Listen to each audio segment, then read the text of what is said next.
We are now down to one unsigned restricted free agent. Mikko Rantanen and the Colorado Avalanche have come to terms on a 6-year deal. We'll discuss the contract coming up next.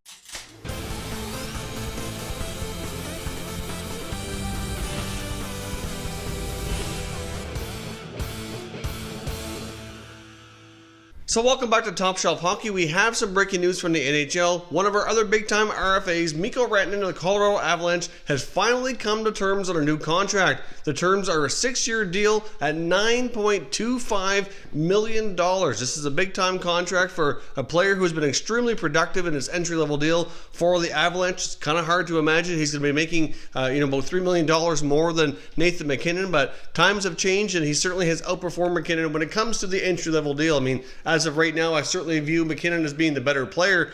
MacKinnon didn't explode into the player he is today until after his entry-level deal was completed, and he already signed the deal he has today. So he'll be a bargain for the Avalanche for some time, whereas this Rantanen deal is certainly going to be by far the highest paid player on the team. But he's had some incredibly productive years, and during this entry-level deal, I think the Mitch Marner contract certainly played a role in driving this number up. We've heard about the negotiations on and off or numerous reports over the last number of weeks, and many have said in the industry that it's going to take 9+ to get him signed. It looks as though the Avalanche's best offer recently that was being reported was around 8.5, 8.6, and at least this is a longer-term deal. So it's a pretty good contract, I think, based on where his numbers are and based on the other RFAs we've seen. It's certainly a pretty expensive deal, but at the same time, I do think he will be productive longer term. That trio of Rantanen, Landeskog, and MacKinnon is one of the best lines in hockey. Now they have their third piece to the puzzle here to continue playing. Rantanen will become an unrestricted free agent, of course, unless he's extended after the end of the 6-year contract.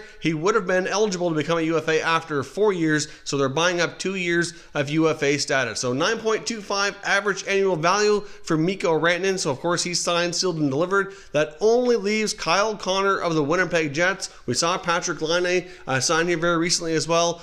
So the Jets are down to their final man with Connor. There's been a lot of talk that they've been talking about a long-term deal. We've had some reports saying they've been close, but then we've had other reports saying that they weren't all that close. So hopefully they can bridge the gap and get him signed here over the next couple of days before the season gets underway, and that we can actually say we don't have any RFA holdouts heading into the regular season. That certainly would be nice. They're all great players, all fun to watch, very important members of their teams, so that would certainly be great news if that can happen. But for right now, Mikko Rantanen is signed, sealed, and delivered to the Colorado Avalanche. Let me know what you think of this contract down below in the comment section, and we'll continue discussing it. If you're new to the channel, consider subscribing and turning on your notifications so you don't miss any future content, and give this video a thumbs up if you enjoyed it as well. I'd appreciate it if you did.